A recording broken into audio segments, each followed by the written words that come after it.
The Bamboo Cutter and the Moonchild, from Japanese Fairy Tales. Long, long ago, there lived an old bamboo woodcutter. He was very poor and sad also, for no child had heaven sent to cheer his old age, and in his heart there was no hope of rest from work till he died and was laid in the quiet grave. Every morning he went forth into the woods and hills, wherever the bamboo reared its lithe green plumes against the sky. When he had made his choice, he would cut down these feathers of the forest, and splitting them lengthwise or cutting them into joints, would carry the bamboo wood home and make it into various articles for the household. And he and his old wife gained a small livelihood from selling them. One morning, as usual, he had gone out to his work, and having found a nice clump of bamboos, had set to work to cut some of them down. Suddenly, the green grove of bamboos was flooded with a bright, soft light, as if the full moon had risen over the spot. Looking round in astonishment, he saw that the brilliance was streaming from one bamboo. The old man, full of wonder, dropped his axe and went towards the light. On nearer approach, he saw that this soft splendor came from a hollow in the green bamboo stem, and still more wonderful to behold, in the midst of the brilliance stood a tiny human being, only 3 inches in height, and exquisitely beautiful in appearance. "You must be sent to be my child, for I find you here among the bamboos, where lies my daily work," said the old man, and taking the little creature in his hands, he took it home to his wife to bring up. The tiny girl was so exceedingly beautiful and so small that the old woman put her into a basket to safeguard her from the least possibility of being hurt in any way. The old couple were now very happy, for it had been a lifelong regret that they had no children of their own, and with joy they now expended all the love of their old age on the little child who had come to them in so marvelous a manner. From this time on, the old man often found gold in the notches of the bamboos when he hewed them down and cut them up. Not only gold, but precious stones also, so that by degrees he became rich. He built himself a fine house, and was no longer known as the poor bamboo woodcutter, but as a wealthy man. 3 months passed quickly away, and in that time the bamboo child had, wonderful to say, become a full-grown girl, so her foster parents did up her hair and dressed her in beautiful kimonos. She was such a wondrous beauty that they placed her behind the screens like a princess, and allowed no one to see her, waiting upon her themselves. It seemed as if she were made of light, for the house was filled with the soft shining, so that even in the dark of night, it was like daytime. Her presence seemed to have a benign influence on those there. Whenever the old man felt sad, he had only to look upon his foster daughter, and his sorrow vanished, and he became as happy as when he was a youth. At last, the day came for the naming of their newfound child, so the old couple called in a celebrated name-giver, and he gave her the name of Princess Moonlight, because her body gave forth so much soft, bright light that she might have been a daughter of the moon god. For 3 days the festival was kept up with song and dance and music. All the friends and relations of the old couple were present, and great was their enjoyment of the festivities held to celebrate the naming of Princess Moonlight. Everyone who saw her declared that there never had been seen anyone so lovely. All the beauties throughout the length and breadth of the land would grow pale beside her, so they said. The fame of the princess's loveliness spread far and wide, and many were the suitors who desired to win her hand, or even so much as to see her. Suitors from far and near posted themselves outside the house, and made little holes in the fence in the hope of catching a glimpse of the princess as she went from one room to the other along the veranda. They stayed there day and night, sacrificing even their sleep for a chance of seeing her, but all in vain. Then they approached the house and tried to speak to the old man and his wife or some of the servants, but not even this was granted them. Still, in spite of all this disappointment, they stayed on day after day and night after night and counted it as nothing, so great was their desire to see the princess. At last, however, most of the men, seeing how hopeless their quest was, lost heart and hope both and returned to their homes. All except 5 knights, whose ardor and determination, instead of waning, seemed to wax greater with obstacles. These 5 men even went without their meals and took snatches of whatever they could get brought to them so that they might always stand outside the dwelling. They stood there in all weathers, in sunshine and in rain. Sometimes they wrote letters to the princess, but no answer was vouchsafed to them. Then, when letters failed to draw any reply, they wrote poems to her, telling her of the hopeless love which kept them from sleep, from food, from rest, and even from their homes. Still, Princess Moonlight gave no sign of having received their verses. In this hopeless state, the winter passed. The snow and frost and the cold winds gradually gave place to the gentle warmth of spring. Then the summer came, and the sun burned white and scorching in the heavens above and on the earth beneath, and still these faithful knights kept watch and waited. At the end of these long months, they called out to the old bamboo cutter and entreated him to have some mercy upon them and to show them the princess. But he answered only that as he was not her real father, he could not insist on her obeying him against her wishes. The 5 knights, on receiving this stern answer, returned to their several homes and pondered over the best means of touching the proud princess's heart, even so much as to grant them a hearing. They took their rosaries in hand and knelt before their household shrines and burned precious incense, praying to Buddha to give them their heart's desire. Thus several days passed, but even so, they could not rest in their homes. So again, they set out for the bamboo cutter's house. This time the old man came out to see them, and they asked him to let them know if it was the princess's resolution never to see any man whatsoever, and they implored him to speak for them, and to tell her the greatness of their love, and how long they had waited through the cold of winter and the heat of summer, sleepless and roofless through all weathers, without food and without rest, in the ardent hope of winning her, and they were willing to consider this long vigil as pleasure if she would but give them one chance of pleading their cause with her. The old man lent a willing ear to their tale of love, for in his innermost heart he felt sorry for these faithful suitors, and would have liked to see his lovely foster daughter married to one of them. So he went in to Princess Moonlight and said reverently, "Although you have always seemed to me to be a heavenly being, yet I have had the trouble of bringing you up as my own child, and you have been glad of the protection of my roof. Will you refuse to do as I wish?" Then Princess Moonlight replied that there was nothing she would not do for him, that she honored and loved him as her own father, and that, as for herself, she could not remember the time before she came to earth. The old man listened with great joy as she spoke these dutiful words. Then he told her how anxious he was to see her safely and happily married before he died. "I am an old man, over 70 years of age, and my end may come any time now. It is necessary and right that you should see these 5 suitors and choose one of them." "Oh, why?" said the princess in distress. "Must I do this? I have no wish to marry now." "I found you," answered the old man, "many years ago when you were a little creature 3 inches high, in the midst of a great white light.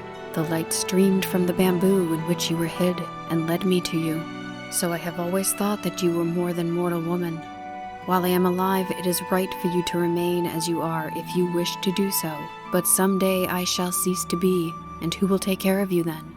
Therefore I pray you to meet these 5 brave men, one at a time, and make up your mind to marry one of them." Then the princess answered that she felt sure that she was not as beautiful as perhaps report made her out to be, and that even if she consented to marry any one of them, not really knowing her before, his heart might change afterwards. So, as she did not feel sure of them, even though her father told her they were worthy knights, she did not feel it wise to see them. "All you say is very reasonable," said the old man, "but what kind of men will you consent to see? I do not call these 5 men who have waited on you for months light-hearted. They have stood outside this house through the winter and the summer, often denying themselves food and sleep so that they may win you. What more can you demand?" Then Princess Moonlight said she must make further trial of their love before she would grant their request to interview her. The 5 warriors were to prove their love by each bringing her from distant countries something that she desired to possess. That same evening, the suitors arrived and began to play their flutes in turn and to sing their self-composed songs, telling of their great and tireless love. The bamboo cutter went out to them and offered them his sympathy for all they had endured and all the patience they had shown in their desire to win his foster daughter. Then he gave them her message, that she would consent to marry whosoever was successful in bringing her what she wanted. This was to test them. The 5 all accepted the trial and thought it an excellent plan, for it would prevent jealousy between them. Princess Moonlight then sent word to the first knight that she requested him to bring her the stone bowl which had belonged to Buddha in India. The second knight was asked to go to the mountain of Horai, said to be situated in the eastern sea, and to bring her a branch of the wonderful tree that grew on its summit. The roots of this tree were of silver, the trunk of gold, and the branches bore as fruit white jewels. The third knight was told to go to China and search for the fire rat and to bring her its skin. The fourth knight was told to search for the dragon that carried on its head the stone of radiating 5 colors and to bring the stone to her. The fifth knight was to find the swallow which carried a shell in its stomach and to bring the shell to her. The old man thought these very hard tasks and hesitated to carry the messages, but the princess would make no other conditions. So her commands were issued word for word to the 5 men, who, when they heard what was required of them, were all disheartened and disgusted at what seemed to them the impossibility of the tasks given them, and returned to their own homes in despair. But after a time, when they thought of the princess, the love in their hearts revived for her, and they resolved to make an attempt to get what she desired of them. The first knight sent word to the princess that he was starting out that day on the quest of Buddha's bowl, and he hoped soon to bring it to her. But he had not the courage to go all the way to India, for in those days traveling was very difficult and full of danger. So he went to one of the temples in Kyoto and took a stone bowl from the altar there, paying the priest a large sum of money for it. Then he wrapped it in a cloth of gold and, waiting quietly for 3 years, returned and carried it to the old man.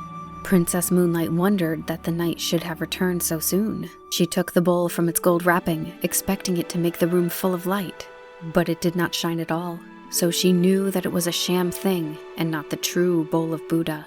She returned it at once and refused to see him. The knight threw the bowl away and returned to his home in despair. He gave up now all hopes of ever winning the princess. The second knight told his parents that he needed change of air for his health, for he was ashamed to tell them that love for the Princess Moonlight was the real cause of his leaving them. Then he left his home at the same time, sending word to the princess that he was setting out for Mount Horai in the hope of getting her a branch of the gold and silver tree which she so much wished to have. He only allowed his servants to accompany him halfway and then sent them back.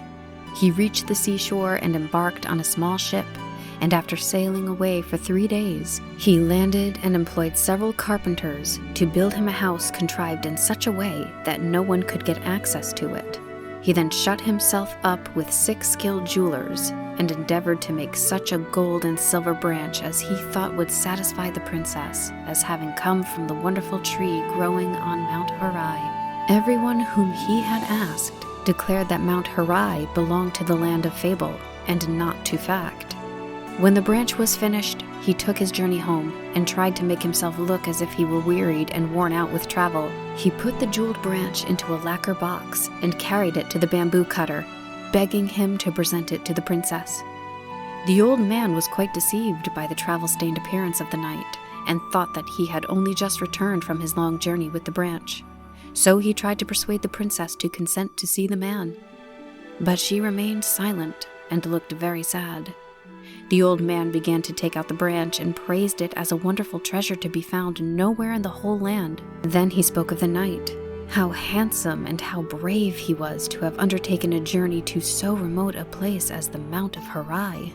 Princess Moonlight took the branch in her hand and looked at it carefully. She then told her foster parent that she knew it was impossible for the man to have obtained a branch from the gold and silver tree growing on Mount Horai so quickly or so easily, and she was sorry to say she believed it artificial.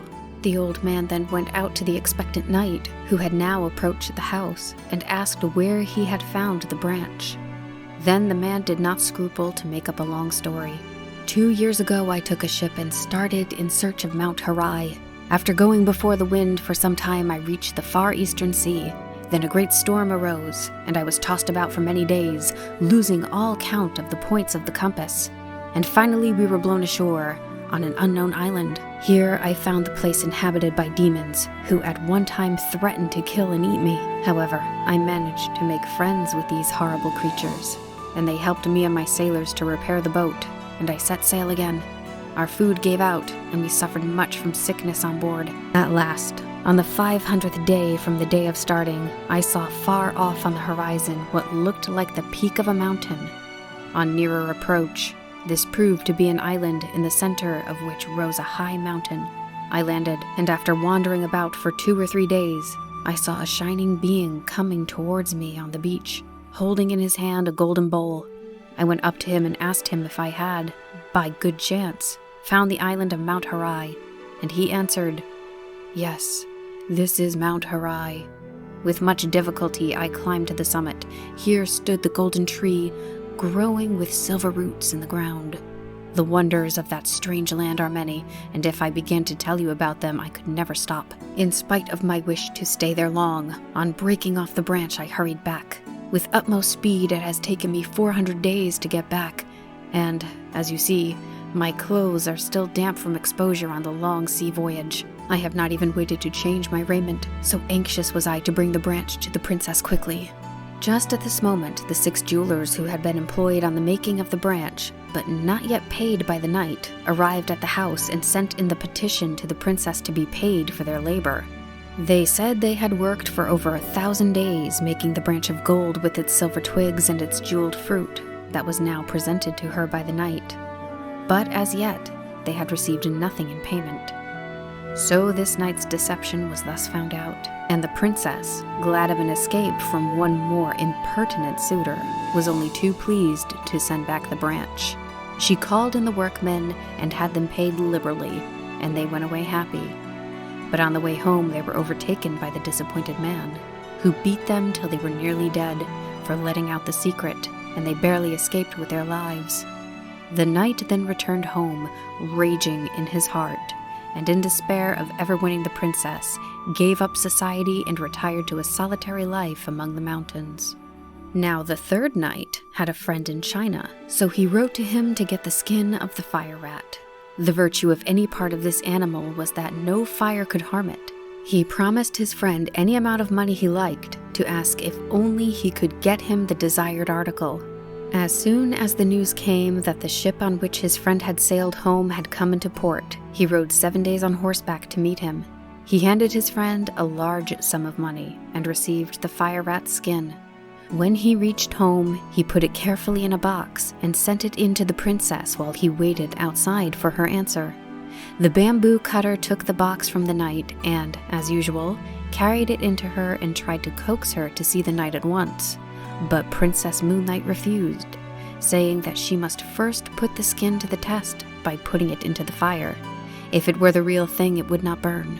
So she took off the crepe wrapper and opened the box, and then threw the skin into the fire. The skin crackled and burned up at once, and the princess knew that this man also had not fulfilled his word. So the 3rd knight failed also. Now the 4th knight was no more enterprising than the rest. Instead of starting out on the quest of the dragon bearing on its head the 5-color radiating jewel, he called all his servants together and gave them the order to seek for it far and wide, in Japan and in China, and he strictly forbade any of them to return till they had found it. His numerous retainers and servants started out in different directions, with no intention, however, of obeying what they considered an impossible order. They simply took a holiday, went to pleasant country places together, and grumbled at their master's unreasonableness. The knight, meanwhile, thinking that his retainers could not fail to find the jewel, repaired to his house and fitted it up beautifully for the reception of the princess. He felt so sure of winning her. 1 year passed away in weary waiting, and still his men did not return with the dragon jewel. The knight became desperate. He could wait no longer, so taking with him only 2 men, he hired a ship and commanded the captain to go in search of the dragon.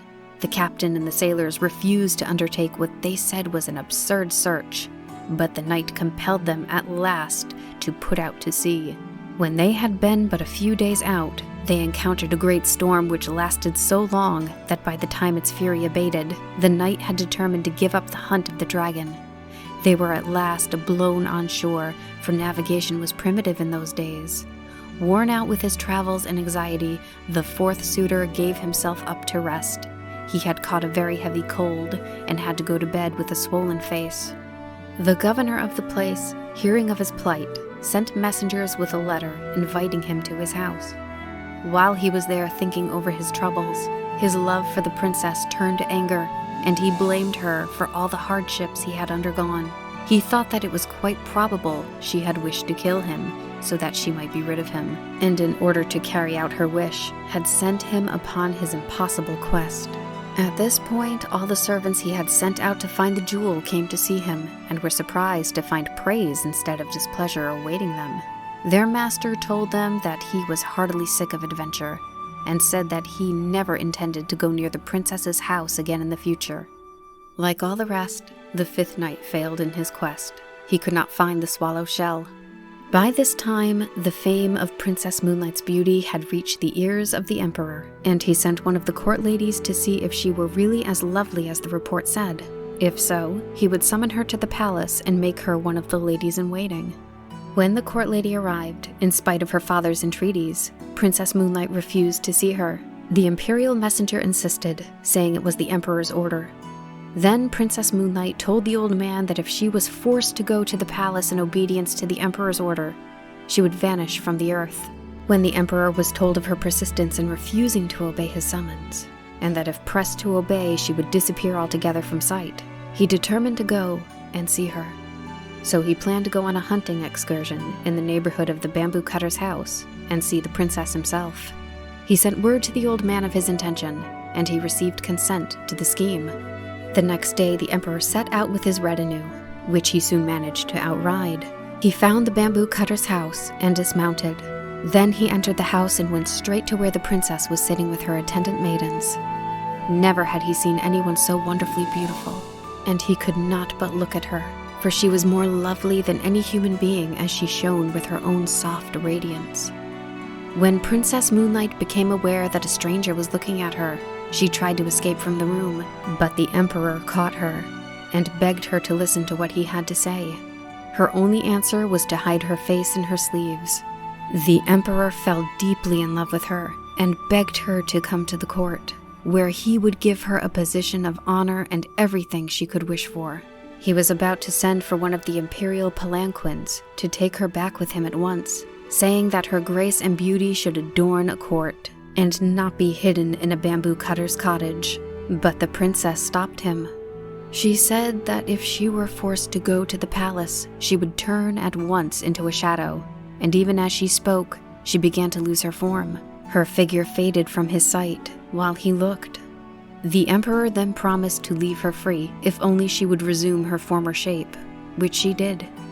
It was now time for him to return, for his retinue would be wondering what had happened to their royal master when they missed him for so long. So he bade her goodbye and left the house with a sad heart. Princess Moonlight was for him the most beautiful woman in the world. All others were dark beside her, and he thought of her night and day. His Majesty now spent much of his time in writing poems, telling her of his love and devotion, and sent them to her. And though she refused to see him again, she answered with many verses of her own composing, which told him gently and kindly that she could never marry anyone on this earth. These little songs always gave him pleasure. At this time, her foster parents noticed that night after night, the princess would sit on her balcony and gaze for hours at the moon in a spirit of the deepest dejection, ending always in a burst of tears. One night, the old man found her thus weeping, as if her heart were broken, and he besought her to tell him the reason of her sorrow. With many tears, she told him that he had guessed rightly when he supposed her not to belong to this world.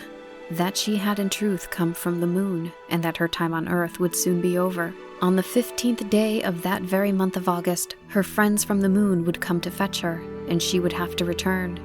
Her parents were both there, but having spent a lifetime on the Earth, she had forgotten them, and also the moon world to which she belonged. It made her weep, she said, to think of leaving her kind foster parents and the home where she had been happy for so long. When her attendants heard this, they were very sad, and could not eat or drink for sadness at the thought that the princess was so soon to leave them. The emperor, as soon as the news was carried to him, sent messengers to the house to find out if the report were true or not. The old bamboo cutter went out to meet the imperial messengers. The last few days of sorrow had told upon the old man. He had aged greatly and looked much more than his 70 years. Weeping bitterly, he told them that the report was only too true. But he intended, however, to make prisoners of the envoys from the moon, and to do all he could to prevent the princess from being carried back. The men returned and told His Majesty all that had passed. On the 15th day of that month, the emperor sent a guard of 2,000 warriors to watch the house. 1,000 stationed themselves on the roof. Another 1,000 kept watch around all the entrances of the house. All were well-trained archers with bows and arrows. The woodcutter and his wife hid Princess Moonlight in an inner room.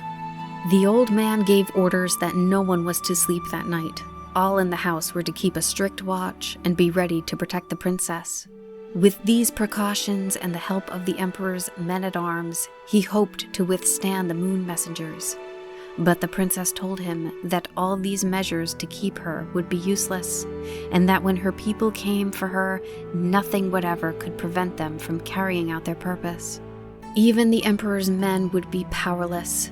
Then she added with tears that she was very, very sorry to leave him and his wife, whom she had learned to love as her parents, that if she could do as she liked, she would stay with them in their old age and try to make some return for all the love and kindness they had showered upon her during all her earthly life. The night wore on. The yellow harvest moon rose high in the heavens, flooding the world asleep with her golden light. Silence reigned over the pine and the bamboo forests, and on the roof where the 1,000 men-at-arms waited. Then the night grew gray towards the dawn, and all hoped that the danger was over, that Princess Moonlight would not have to leave them after all. Then suddenly the watchers saw a cloud form round the moon, and while they looked, this cloud began to roll earthwards. Nearer and nearer it came, and everyone saw with dismay that its course lay towards the house. In a short time the sky was entirely obscured, till at last the cloud lay over the dwelling only 10 feet off the ground. In the midst of the cloud there stood a flying chariot, and in the chariot a band of luminous beings. One amongst them, who looked like a king and appeared to be the chief, stepped out of the chariot, and, poised in the air, called to the old man to come out. "The time has come," he said, "for Princess Moonlight to return to the moon from whence she came. She committed a grave fault, and as a punishment was sent to live down here for a time. We know what good care you have taken of the princess, and we have rewarded you for this, and have sent you wealth and prosperity. We put the gold in the bamboos for you to find.